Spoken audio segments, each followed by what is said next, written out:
Thank you so much for coming today. Welcome to our webinar. Today we'll be discussing FDA's adoption of ISO 13485 and what the QMSR means for medical device manufacturers.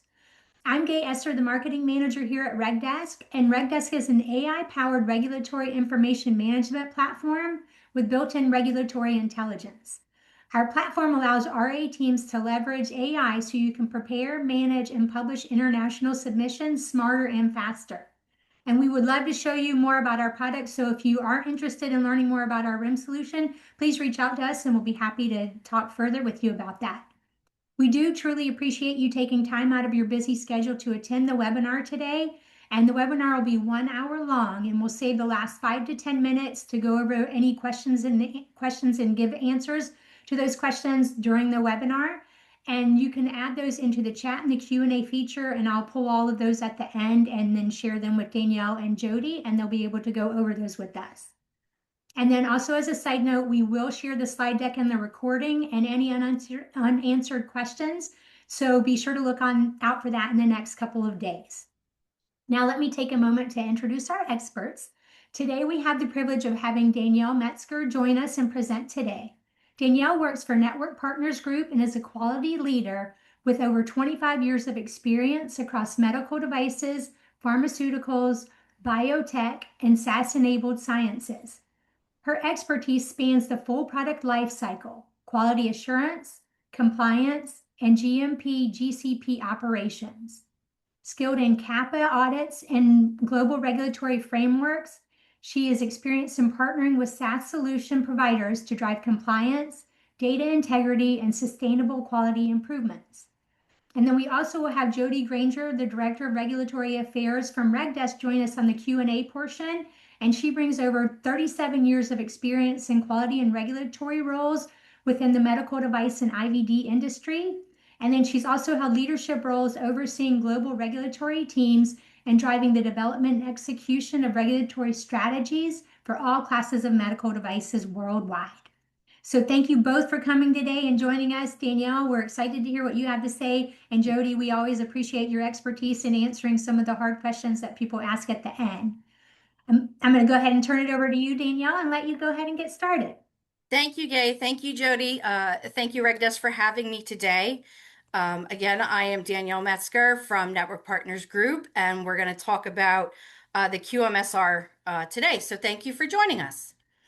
On today's agenda, we're going to do a little bit of background discussion on why QMSR and what it is.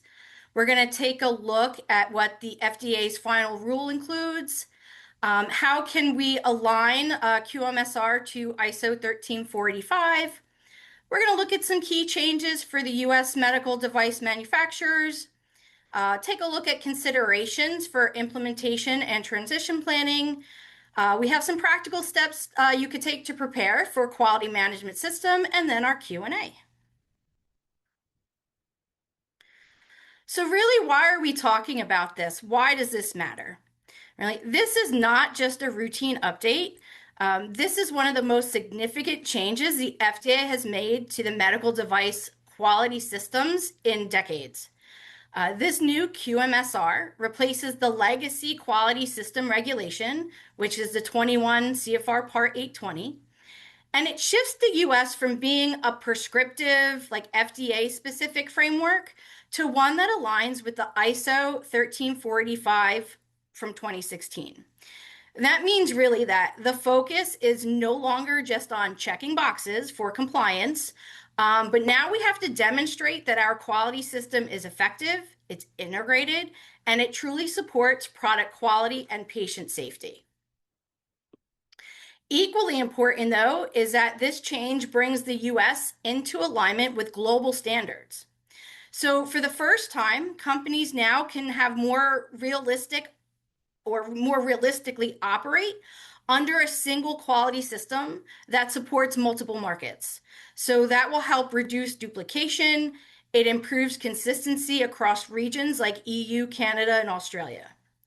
This is a major step forward in global harmonization, but it also raises expectations for how organizations must design and maintain their QMS.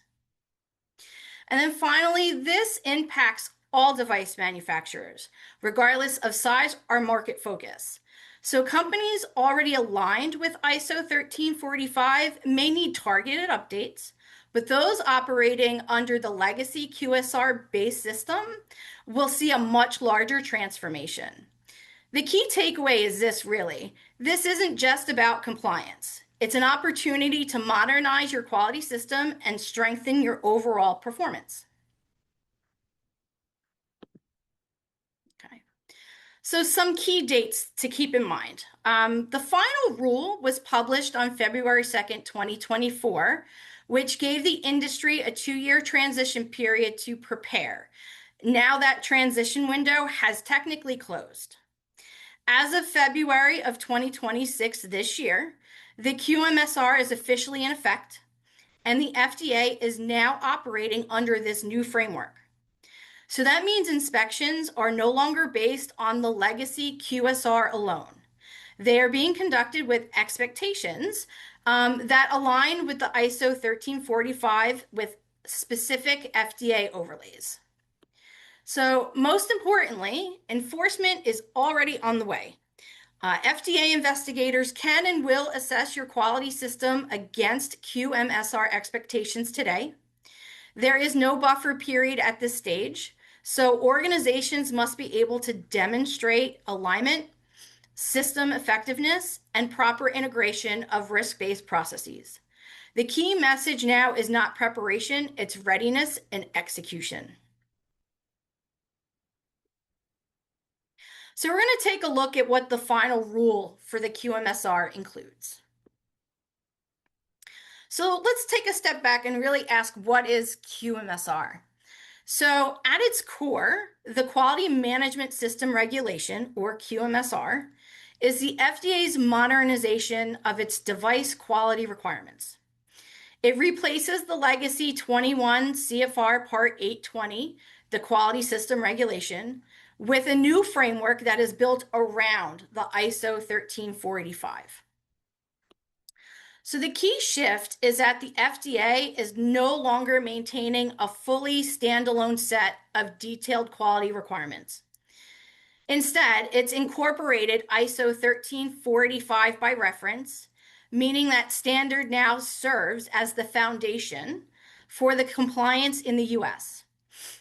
This brings the US much closer to how the rest of the world regulates medical device quality systems. However, it's important to understand that QMSR is not just ISO 13485. The FDA still retains its authority under the FD&C Act and has added US specific requirements and expectations on top of the ISO standard. So in practice, QMSR is a hybrid model. It's ISO 13485 at its base, with FDA regulatory overlays layered on top.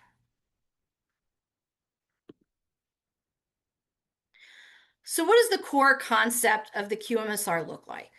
So again, at its foundation is the ISO 13485, which provides the structure for quality management system, the processes, the controls, and the life cycle approach. That is what defines how your system is built and operates day to day. Alongside that is FDA authority under the FD&C Act, which remains fully in place. The FDA still sets the regulatory expectations, enforces compliance, and ultimately determines whether your system is acceptable from a US regulatory standpoint. And then the third component is FDA-specific requirements, which act as the overlay. These are the additional expectations unique to the US, areas like complaint handling, reporting, and inspection focus that go beyond the ISO standards. The takeaway is that these three elements are not separate. They continuously interact. A compliant QMS under QMSR must align with ISO. It must satisfy FDA regulatory authority and incorporate those FDA-specific expectations. So they're all working together to ensure product quality, patient safety, and then ultimately regulatory compliance. So QSR to QMSR, let's take a look at some of the structure changes. So this kind of highlights the structural shift from the old QSR model to now the new QMSR framework. On the QSR side, the system was highly prescriptive and FDA centric. Requirements were laid out in detail under 21 CFR Part 820, and organizations often built their quality systems specifically to match those regulations, sometimes creating separate processes just for US compliance versus other markets. With QMSR, the structure changes significantly. Instead of standalone FDA framework, the system is now anchored in 1345. So that means your QMS is expected to follow a process-based, life cycle-oriented model where these elements like risk management, design controls, supplier management, post-market activities, they're all connected now. They're not standalone and they're not siloed. The key shift shown in this image is from the checklist-driven structure to an integrated system. Rather than asking, do you meet each requirement, the focus is now going to be, does your system work effectively as a whole? The takeaway is that companies need to move away from building compliance around regulations and instead build a holistic, globally aligned quality system that inherently meets both ISO and FDA expectations.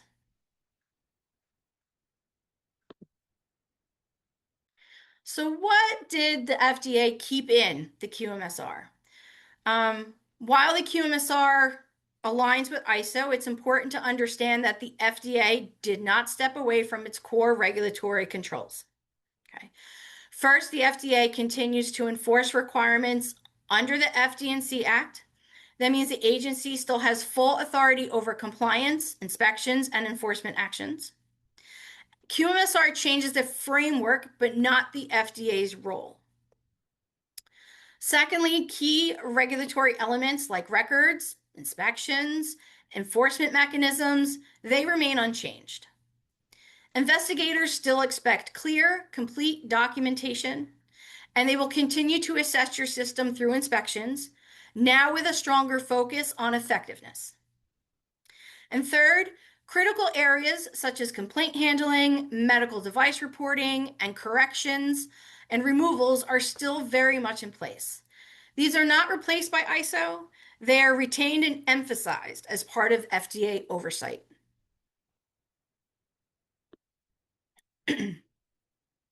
So inspection changes, there's a new approach to this with this framework change. This slide kind of highlights the most important impacts of QMSR and the shift in how FDA inspections are conducted. So historically, inspections under QSR were often checklist driven, right? Did we meet each requirement? Investigators would go line by line through 21 CFR 820, and they would verify whether specific requirements were met. Under QMSR, that approach is evolving into a system-based evaluation. So now inspectors are focused on how your entire quality system functions as a whole. Okay, they're looking for linkages across processes for example, like how complaints feed into CAPA, how CAPA ties into risk management, and then how those outputs influence design or your post-market activities. So this new approach shifts toward deeper engagement and discussion. You can expect more questions from these inspections, like how does your system ensure effectiveness? How do you identify and manage risk across the life cycle? And then ultimately, like you need to demonstrate how this all works. So can you demonstrate that your processes are working and they're not just documented? So here we want to just ensure that inspections are no longer about just proving compliance on paper. They're about demonstrating a living, integrated, and effective quality system.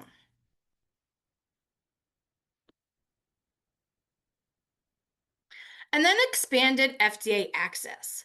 So this information here is one of the biggest changes under the QMSR, and it has very real implications for how you manage your quality system. So, under the legacy QSR, certain records like your internal audits and management reviews were generally not subject to routine FDA inspection. That's no longer the case. So, under QMSR, the FDA now has expanded visibility into these areas, and they can request and review this information during inspections. Specifically, internal audits and internal audit results are now reviewable, which means audits need to be thorough, objective, and well documented because the FDA may evaluate not just the findings, but how effectively you address them. Similarly, management review records are now accessible, which puts greater emphasis on leadership accountability. The FDA can assess whether management is actively engaged in the QMS and making informed decisions based on the quality data and the review outputs. And finally, supplier audits and oversight activities are also inspectable. So this reinforces that you are fully responsible for your supply chain, and you must be able to demonstrate ongoing monitoring and control. So here is that nothing in your QMS should be treated as internal only anymore. The FDA now has a much more complete view of how your system operates, and they will expect to see transparency, consistency, and effectiveness across all levels of the organization.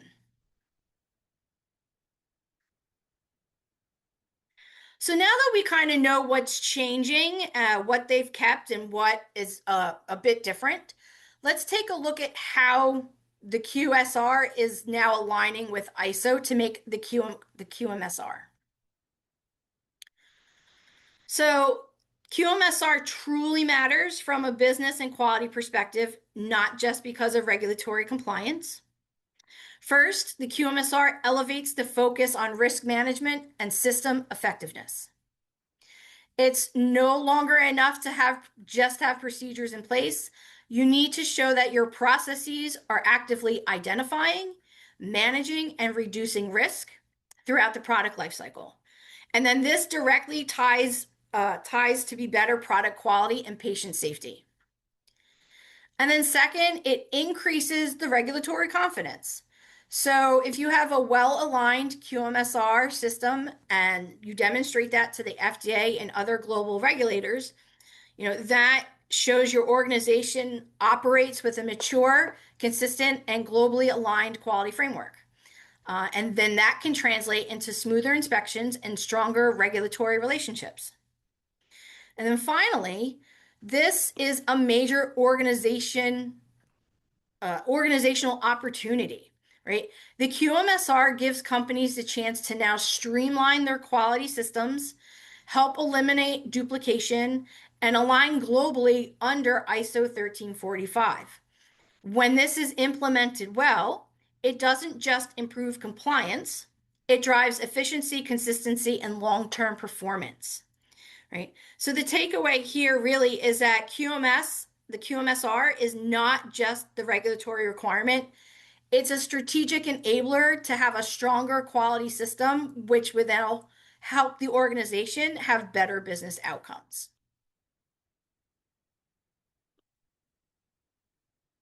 So getting ready for QMSR. So as I said earlier, we are now in the effective period.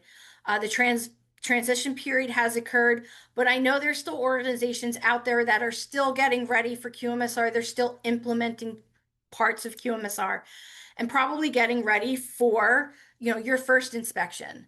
So this kind of lays out a clear structured path for getting ready for QMSR.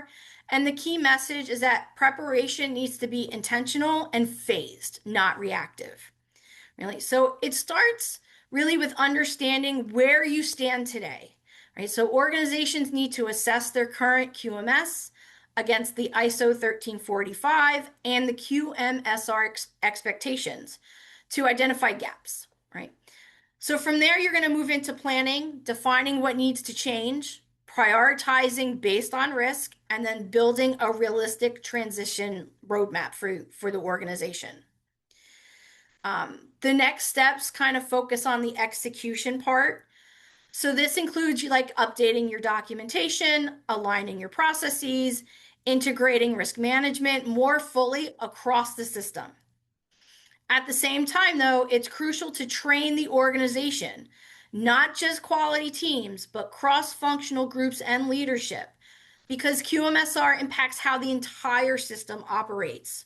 Again, we're not in silos anymore. And finally, everything leads to inspection readiness. So that means validating that your system works as intended, ensuring your records are accessible, and being prepared to demonstrate effectiveness, not just compliance. So the key takeaway here is that successful QMSR readiness is a stepwise process, and organizations that approach it systematically will be far better positioned than those trying to react at the last minute. So let's take a look at risk-based thinking. This is one of the most important shifts under QMSR because risk-based thinking is now central to the entire quality system. So under the legacy, risk management was often focused primarily on design controls. With the QMSR and alignment to ISO, that approach has expanded significantly. So risk is now expected to be integrated across the entire product lifecycle, from design through manufacturing, and then into your post-market activities, and then back again into continuous improvement. So it comes full circle. So this image reflects this lifecycle approach, where risk is continuously assessed, updated, and linked to other quality processes. So for example, complaints should feed back into risk assessments. CAPAs should address risk trends.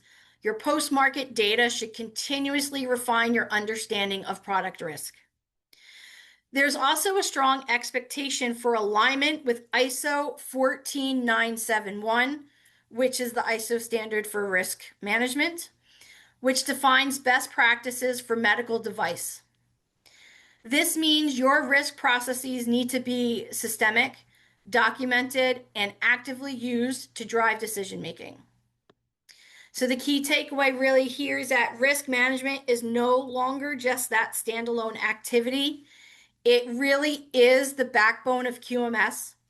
It's connecting your processes, and it's ensuring that your system is proactive, not reactive, and protecting product quality and patient safety. So another change is terminology alignment, right? So terminology is important because it's often underestimated. With the QMSR, the FDA has adopted definitions from ISO 9000 Clause 3, which means many of the terms used within your quality system are now standardized globally. This may seem like a small change, but it does have significant impact on how organizations document, communicate, and interpret their processes. So what this means in practice is that terms like risk, process, verification, validation, they need to be used consistently and correctly across the entire QMS, right? It's no longer acceptable to have internal definitions that differ from those global standards, especially when those differences could lead to confusion during inspections. So the benefit and what this image is highlighting is improved global consistency. When everyone is using the same language, it becomes easier to align across the regions, work with international regulators, and maintain a unified quality system. And terminology is not just semantics. It directly impacts clarity, compliance, and how your system is understood during the FDA inspection.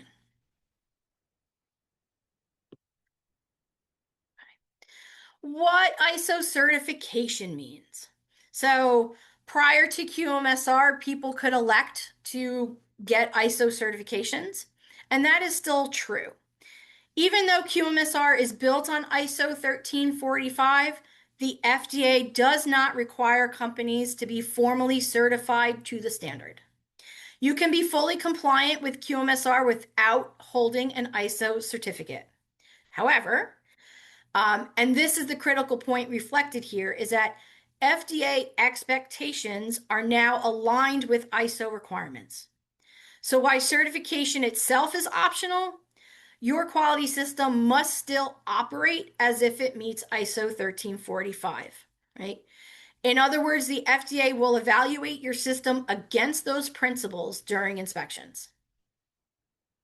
And for companies that are already ISO certified, this can be an advantage, but it does not replace FDA oversight. Certification does not exempt you from FDA inspections, and it does not guarantee compliance with the FDA specific requirements. So ISO certification is not the goal. QMS effectiveness and regulatory compliance are.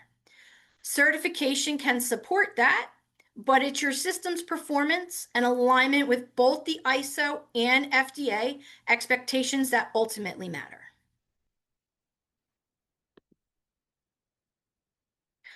So some key takeaways and points to walk away with here is that first, QMSR is fundamentally a combination of ISO 1345 and their specific requirements.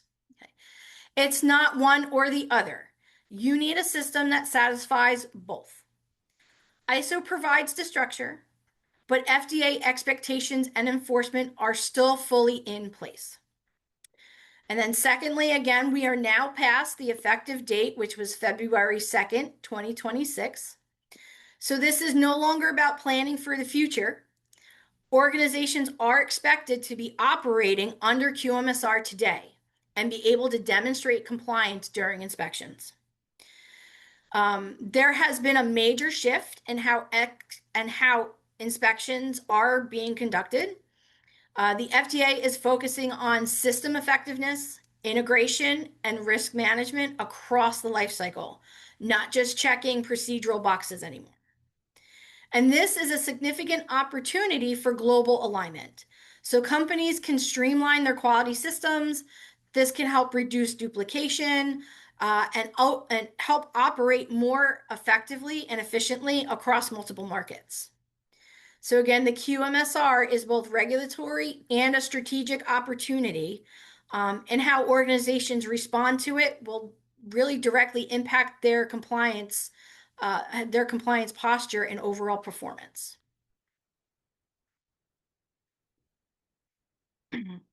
So now we're going to take a look at some of the key changes for U.S. device manufacturers under the new QMSR. So let's take a look at the big picture transformation that QMSR brings to the industry, right? First, there's a clear shift from that perspective model to a framework-based approach, right? Under the old QSR, compliance was often about following, detailed specific requirements. Now, under QMSR, the expectation is that your organization builds a robust, flexible QMS that meets the intent of the requirements and demonstrates the effectiveness.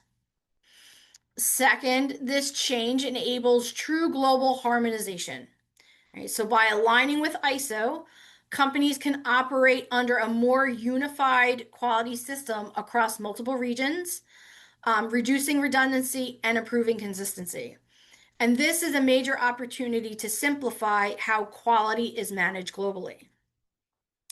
And then finally, there is that increased focus on effectiveness, right? It's no longer to just show we have procedures in place and that they exist. We must demonstrate that our system is working, that we are actively managing risks, and that outcomes support product quality and patient safety. And the QMSR represents a fundamental shift in mindset. So this is something that's taking organizations time to understand. We need that mental mind shift to be from compliance-driven to performance-driven quality systems.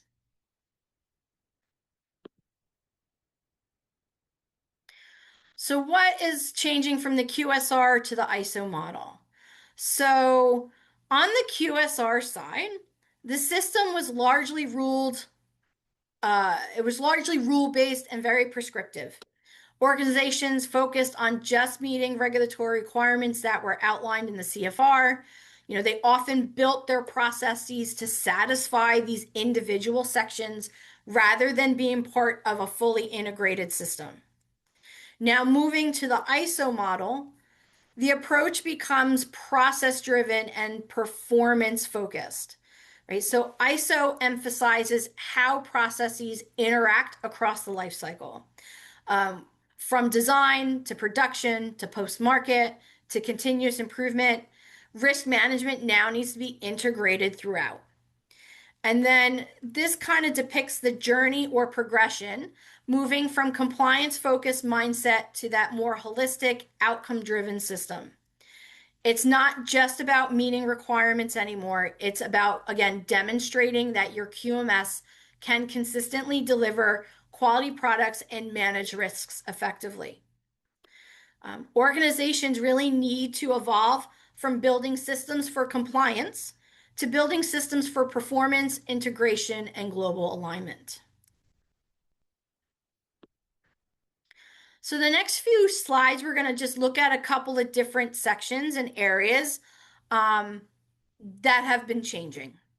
So this slide kind of brings together two closely connected changes under QMSR, which is the expansion of risk management and then stronger expectations for documentation linkage.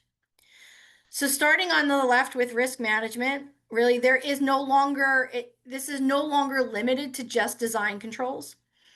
Under the QMSR, risk is now central to the entire QMS, and it is expected that it's applied across the full product lifecycle. That means risk consideration should be embedded in manufacturing, in supplier management, in CAPA, in post-market activities, not just at design stage. On the right, on the documentation side, the expectation is that your system is fully connected. This image here is kind of highlighting how elements like complaints, CAPA, risk files, post-market data, they all must be clearly linked. So for example, a complaint should feed into risk assessments, which then may trigger a CAPA, and those actions should be reflected back into your risk management file. The key shift here is from having separate siloed records to maintaining a cohesive, traceable system where the data flows across processes.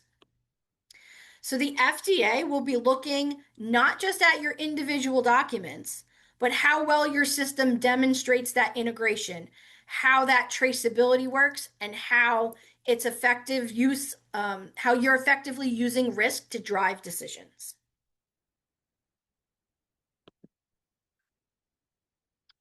And here, let's take a look at now supplier controls and management responsibility.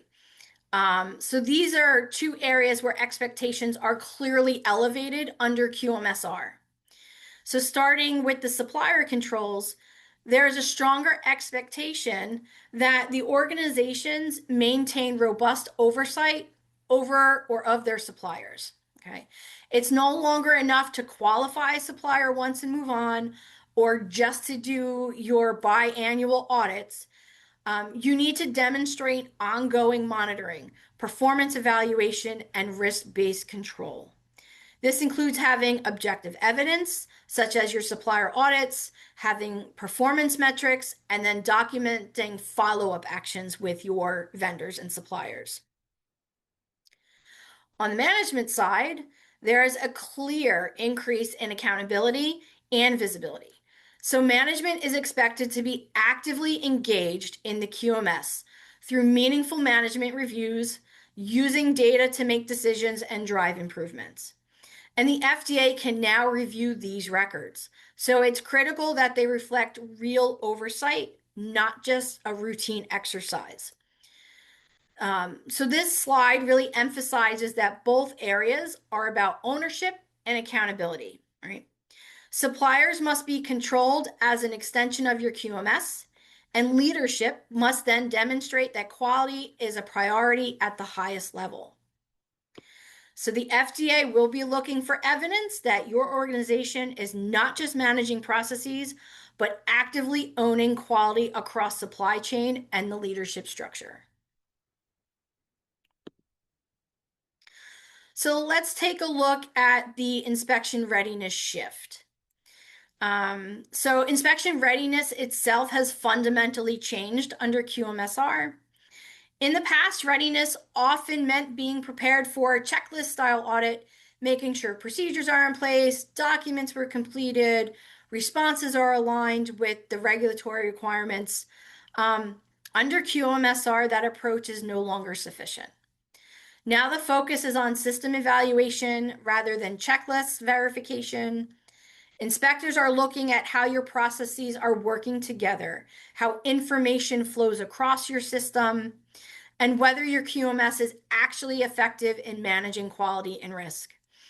This shift is toward deeper discussions and engagement. So you should expect more open-ended questions about how decisions are made, how issues are identified and escalated, and how your system continuously improves. Right? So inspection readiness is no longer about preparing for the audit. It's about operating in a consistent state of readiness, where your system is always functioning, always integrated, and able to demonstrate effectiveness. And another shift with the FDA too is that they want to see beyond your answer. They want to see how you make decisions. They want justification on why you do the things you do or why you made a certain decision in a certain way. They want to see the decision-making process, not just what you decided. So let's go through some implementation and transition activities. So the transition reality. Let's look at this as a grounding, this is grounding expectations because the reality of QMSR transition sits somewhere kind of in the middle, right? On one hand, this is not a full rebuild. Most organizations already have the core elements of the quality system in place. So design controls, your CAPA, your complaint, your supplier management, those foundations don't go away. But on the other hand, this is definitely not just a simple renaming exercise, right? We can't just update terminology, relabel our procedures to ISO clauses, and assume we're compliant. The real change is in how the system operates, how our processes are connected, how we're risk integrated, and how effectiveness is demonstrated. Again, it's all about they want to see how everything works. So this slide kind of reflects this balance between underestimating and then overestimating the effort. The risk is assuming minimal change and missing critical gaps, especially around risk integration, document linkage, and inspection readiness. And then that key takeaway really is the QMSR transition requires meaningful system evaluation or evolution. We need our organizations to take a structured, thoughtful approach. We need to leverage what we already have, but being honest about what needs to change to meet new expectations.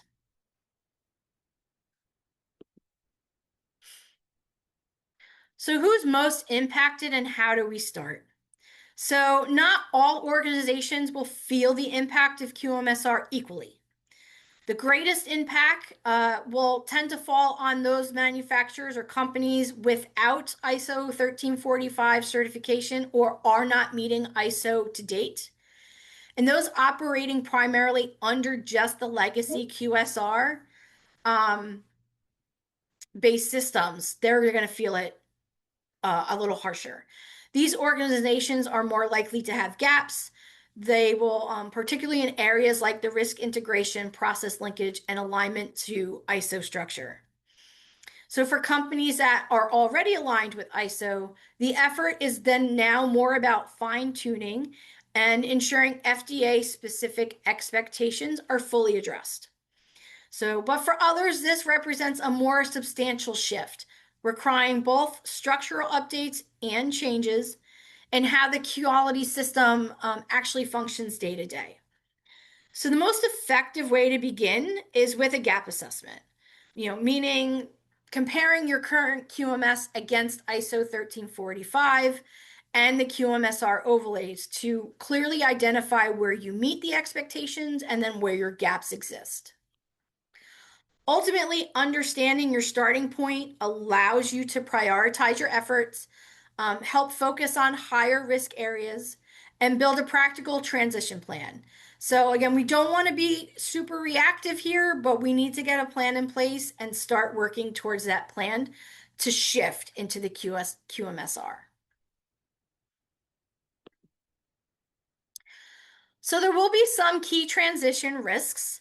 There are a few consistent risks that we're seeing as organizations move through the QMSR. And these are the areas most likely to create issues during inspection. So the first is underestimating the effort.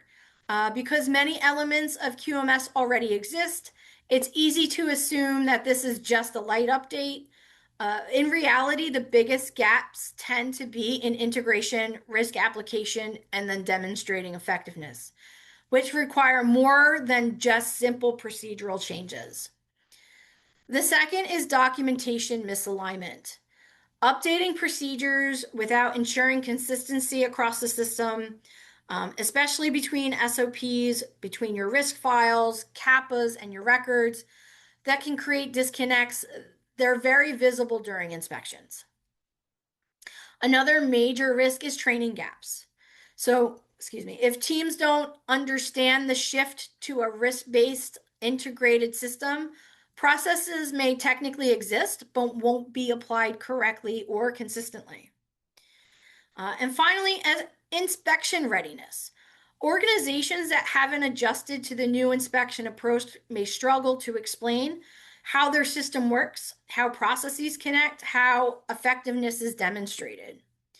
So these risks are all preventable, but only with a proactive, structured approach to transition and readiness. And then inspection risk during transition. One important point to keep in mind is that inspection risk doesn't disappear just because we transition to the QMSR. In some ways, it can increase during this period. The FDA may still review records generated before February 2026, especially if they relate to ongoing issues, your CAPAs, or product performance. That means your legacy QSR-based records still need to hold up under scrutiny, even as you operate under the new framework. At the same time, you're now expected to demonstrate alignment with QMSR expectations. So inspectors may look at both past and current states. They may ask how your system has evolved and whether changes were implemented in a control-effective way. So really, it's important that organizations must be able to tell a clear, consistent story, really showing how their system has transitioned or is in transition, how compliance was maintained, and how current processes align with the new QMSR. So here's a transition strategy.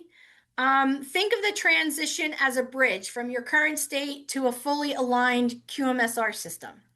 And each step is critical to getting across successfully. So it starts with assess, so understanding where you are today through that structured gap assessment against the ISO and the QMSR expectations, right? Without that baseline, it's really difficult to prioritize or plan effectively. Then we go into planning. So defining what needs to change, sequencing your activities, focusing on higher risk areas first. This is where you turn gaps into your clear, actionable roadmap. From there, you move into update, making necessary changes to the procedures, your documentation, and any system structure. This is where alignment to ISO and FDA expectations becomes tangible. Then comes training. So ensuring that people across the organization understand not just what changed, but how to operate within the updated system. This is critical for consistency and effectiveness. And then finally, validate, confirming that the system works as intended. This includes your internal audits, your mock inspections, and verifying that processes are integrated and effective. So the takeaway here really is that skipping steps or rushing across this bridge will create risk. A structured stepwise approach is what ensures a stable and inspection-ready transition. So what practical steps can we take to prepare? So this is a practical roadmap for navigating a successful QMSR transition where each step kind of builds upon the last. It begins with you performing your gap assessment. This is your foundation. This is where you get your clear understanding of how your current QMS operates, right? And then finding out what you need to take to get you into QMSR requirements and ready for that. Then we update our documentation. Then from there, we strengthen our risk management. We train our organization. We prepare for inspections. We align globally, and then we monitor for FDA updates. And the next few slides are going to be just some simple bullets for each one of these steps. So performing your gap assessment, everything starts with a gap assessment. This is your foundation for a successful transition. The goal here is to understand exactly where your current QMS stands against the ISO 1345 and QMSR expectations. So that means mapping your existing procedures to the relevant ISO clauses, identifying where requirements are fully met, you're partially met, or where you're missing altogether. Don't think of this as just a documentation exercise. You also need to look at how processes actually function in practice.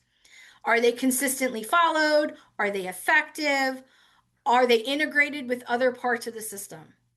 From there, your focus shifts to identifying and then prioritizing those gaps, especially those that present higher risk, such as areas tied to your patient safety, regulatory reporting, or inspection visibility.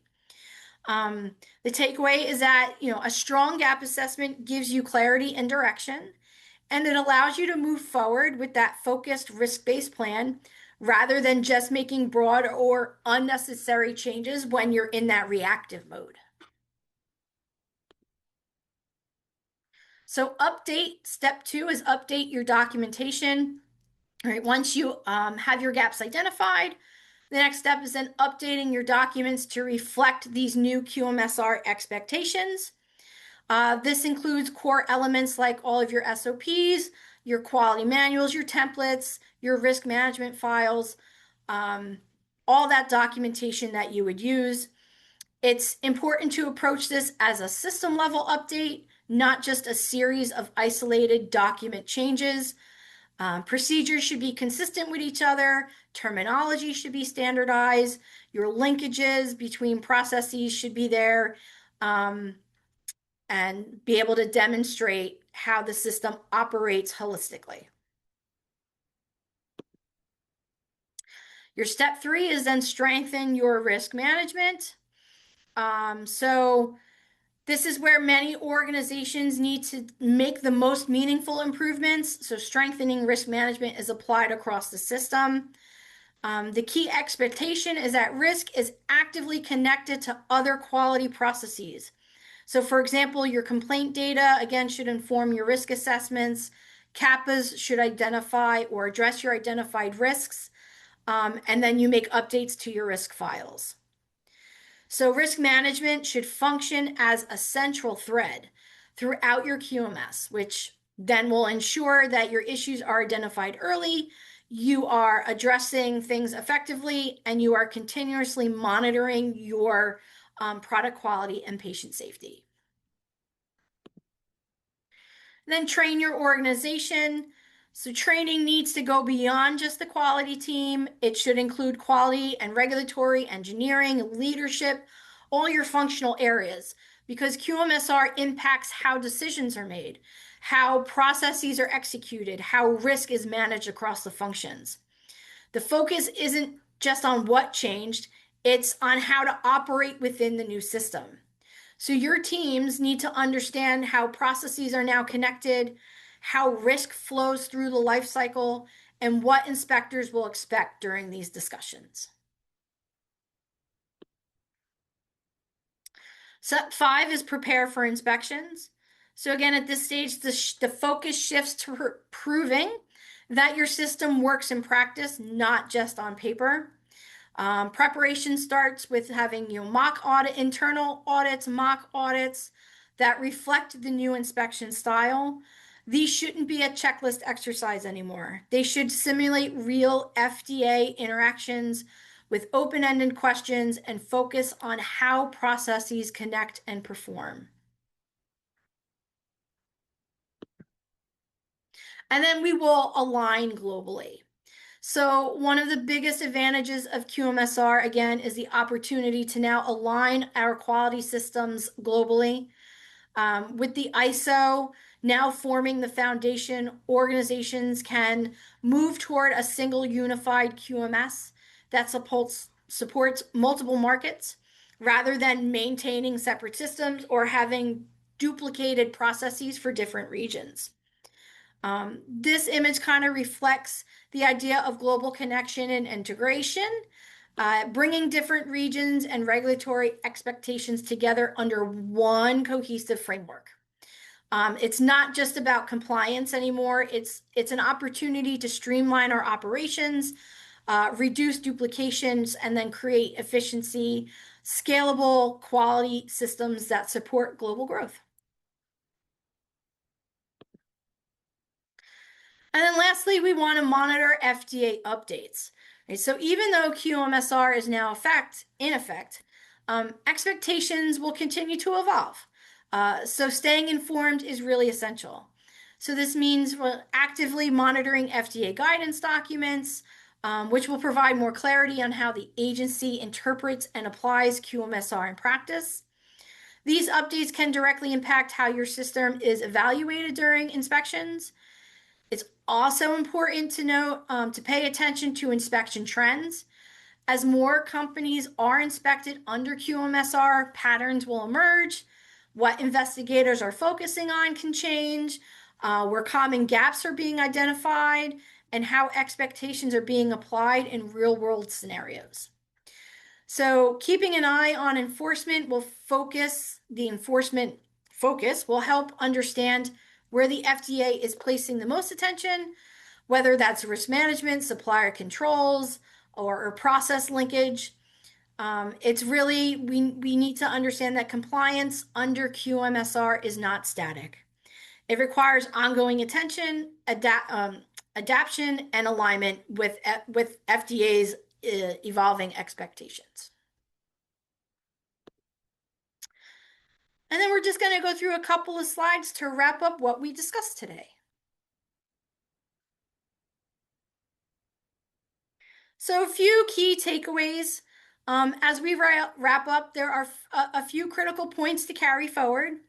First, QMSR is best understood as ISO 1345 plus FDA-specific requirements.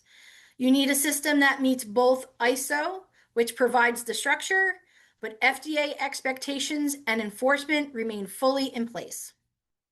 Secondly, again, we are now past the effective date. So this is no longer about preparing for change. It's about demonstrating that your system is already aligned and operating effectively. Third, there has been a fundamental shift in the inspection approach. The focus is now on how well your system works, how processes are integrated, how risk is managed, and how decisions are made, not just whether procedures exist. And finally, this presents a real opportunity for global alignment. Organizations can streamline their QMS to operate more efficiently across markets.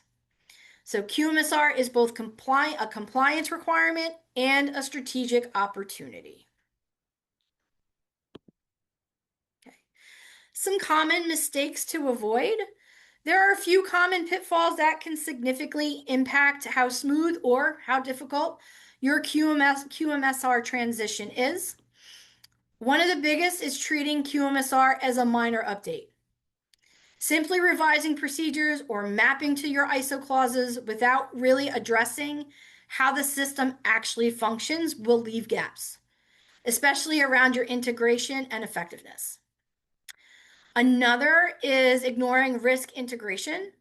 So risk management needs to be embedded across the life cycle. When it's disconnected from your processes like CAPA or complaints, it becomes very visible during inspections. And lack of training is another major issue. So if teams aren't understanding how the system has changed or how processes connect, execution becomes inconsistent. Even if the documentation looks correct, they're going to see flaws. And finally, poor inspection preparation. So organizations that haven't adjusted to the more discussion-based, system-focused inspection approach will often struggle to explain how their QMS works in practice. So these mistakes are all avoidable with a thoughtful, structured approach, focusing not just on compliance, but on building that effective integrated system. Some opportunities to take home. So while QMSR introduces change, it also creates some very real opportunities for organizations willing to take advantage of it. One of the biggest is the ability to streamline your global QMS, which we've talked about. There's also an opportunity to strengthen quality culture with increased visibility into management responsibility and system effectiveness. Quality becomes more embedded in our day-to-day operations and leadership decision-making. Another benefit is the chance to reduce your duplication, and then ultimately this will lead to stronger overall compliance. And then final thoughts, really at the end of the day, this shift to QMSR is much more than a regulatory update. It's a strategic change in how quality systems are designed, managed, and evaluated. So organizations that approach this as a compliance exercise may meet the minimum requirements, but they're likely to struggle with consistency, integration, and the inspection readiness. And then those that treat this as an opportunity to modernize their QMS and strengthen how it operates will see long-term benefits. So there's also a clear advantage to early and proactive alignment. Companies that have invested the time to integrate risk, align processes, and train their teams are already in a stronger position, not just for inspections, but for overall performance and scalability. So QMSR is about building a more resilient, effective, and globally aligned quality system. How you respond to this change will directly impact both your compliance posture and your competitive position moving forward. So thank you very much for joining us today. I hope this answered some of your questions on the new QMSR. And now we open the floor for questions and answers. Perfect. Thank you so much, Danielle. That was so much information to cover, and you did it so well. And I do really appreciate your slide deck. It was really good and really easy to follow along. So the information was presented very well for us. Jody, thanks for joining us for the Q&A part. And then I'll get started on a couple questions. This is a two-part question. For products which are regulated as devices under CE mark, but considered combination product by the FDA, they are audited by CBER. Do you see this impacting the FDA's approach to on-site auditing if the product is not a straightforward device? And then just to add, they added this in, it is considered a combination device with container closure as the device and the solution is within the drug, or the solution within is the drug. That was a lot. Jody, you might have been able to read it. Well, Jody, what are your thoughts on that one? Yeah, I unfortunately wasn't able to read the questions ahead of time, Gay, but I think in terms of looking at products that are combination like that, you have to go back to the fundamentals of how those devices are regulated by FDA. You know, your device portion of the product is certainly going to fall under these QMSR regulations.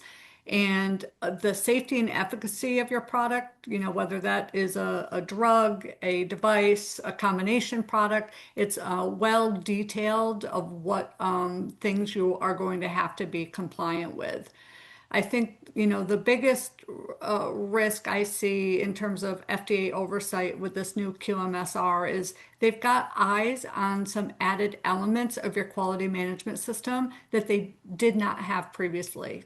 I think those internal audits, management review, supplier audits, whether it's a combination product or strictly a device, those are the areas I think that are going to be heavily scrutinized in these early audits by FDA. I agree with Okay, you on that. perfect. And we're at time right now, but I'm gonna go ahead and ask a few more questions because we do have those, and I'd rather just be able to have them answered live because I think it makes a little bit more impact and people can understand it a little bit better. So we're trying to get through all the questions. How does the transition affect the definition of a medical device file? I don't think the transition will change what a medical device file is. I think they are standardizing across the board, taking definitions from ISO, which now they expect you to incorporate into your QMS. But they shouldn't. Some terminology shouldn't really be changing that much. Okay, and anything to add, Jody, or that good? No, I think that Okay. satisfies that one. Okay, and then when updating the set of procedure, do we always have to refer to both ISO 13485 and 21 CFR Part 820? I would say yes, because if that is to say, if you are being regulated globally, you're also getting ISO 1345 certified. I think it's best to reference both within your procedures. Right. For the time being, I would also reference both. At some point, we may just call it QMSR. But having both covers you in all directions. Okay, and then one more question. Does compliance to ISO 13485 14, hold on, let me do that again. ISO 13485 require an official certification or compliance to ISO even if not certified is enough? So you do not need to have an ISO 1345 certification. There is no mandate for that. The FDA is not making it a requirement. But if you are 1345 certified, that's going to make your journey into QMSR a lot easier, just because you're already committed to being compliant to 1345. Now, if you're not certified, that's okay. Again, they don't require it, but we have to show that we are in alignment with the ISO standard. Okay, and those are the questions that we had today. I know you covered so much and your slides again were great. So I do feel like people had a lot of stuff answered throughout your presentation. So again, thank you, Danielle, for joining us. And Jody, thanks for jumping in to help answer any questions that we may get stuck on. Well, thank you very much, Regdes, for having me, and thank you all for attending. Thank you. Yeah, thanks everybody for attending as well. And we hope to see you on our webinar next month. Have a good day.